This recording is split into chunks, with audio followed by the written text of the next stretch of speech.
जय जगन्नाथ सांग माने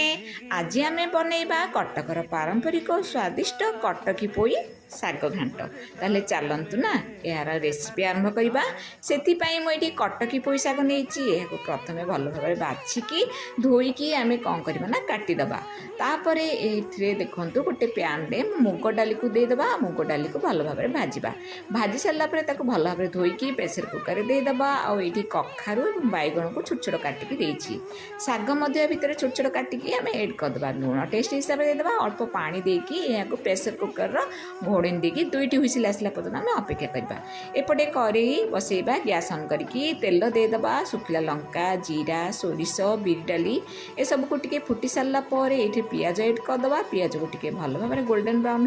है आम बॉइल कर रखिथिबा शाग को एथिरे एड करदे शाग को दे सारा पर यहाँ भल भाव मिक्स करवा आउ शाग घाट ना पखाଳ भात और शुखिला भात सहित भारी बढ़िया लगे। जय जगन्नाथ।